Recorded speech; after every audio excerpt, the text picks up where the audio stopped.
எங்கேயோ ஒன்று பறந்து வருதில்ல, அது வேறு எதுவுமே இல்லை. ரசிகர்கள் பல பேர் பார்த்திங்கன்னா சேட்டை பண்ணுவாங்கள்ல, அப்படி தளபதியை பார்க்கும்போது திஸ்தி சுற்றி போடுறேன்னு சொல்லிட்டு ஒரு ரசிகர் தர்பூசணி பழத்தை பார்த்திங்கன்னா தளபதி மேலேயே எரிஞ்சிருக்கிறாரு.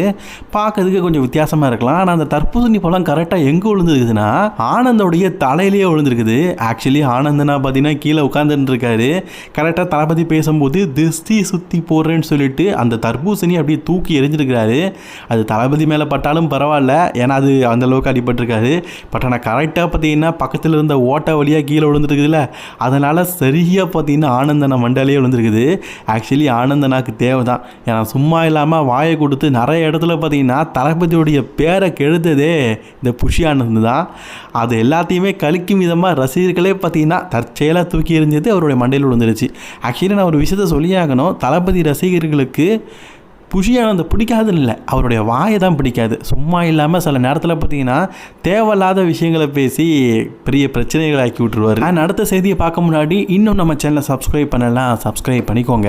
பொதுவாகவே தளபதிக்காக பார்த்தீங்கன்னா கூட்டம் கூடும், அது தளபதிக்காக தாண்டி எங்களுடைய அண்ணன் அப்படிங்கிற மாதிரி ரசிகர்கள்லாம் நினைக்கிறாங்க. இந்த வருஷம் அவங்கள நம்பி தான் தளபதியும் பார்த்தீங்கன்னா களத்தில் இறங்கியிருக்காரு அரசியலில். ஒரு ரசிகர் இந்த தடவை பார்த்தீங்கன்னா நம்ம தளபதி அவருடைய கேபினில் போயிட்டு இருக்கும்போது என்ன பண்ணுறாரு பாருங்களேன், உம்மா தாடான்னு சொல்லிட்டு கெஞ்சுறாரு. ஆக்சுவலி தளபதி நோட் பண்ணுறாரு, தம்பி கொஞ்சம் பொறுமையாக இருப்பா அப்படின்னு. பட் நான் தலைவன் பார்த்தீங்கன்னா கொஞ்சம் ஆர்வ கோளாறுல கண்ணாடிக்கே முத்தம் கொடுக்குறாரு.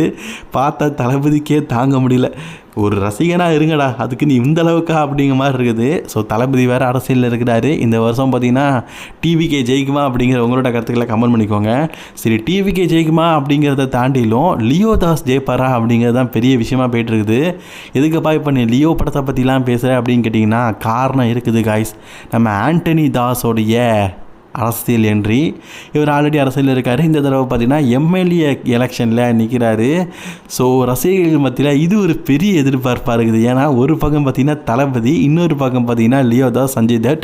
ஸோ ரெண்டு பேருமே எலெக்ஷனில் நிற்கிறாங்க. பட் ஆனால் தளபதி சிஎம் எலெக்ஷனுக்காகவே நிற்காரு, இவர் பார்த்தீங்கன்னா எம்எல்ஏ கேண்டிடேட்டராக இருக்கார். சரி, நான் உங்கள்கிட்ட கேட்குறேன், லியோ தாஸா அல்லது அவங்க அப்பா ஆண்டனி தாஸா? உங்களோட கருத்து என்ன?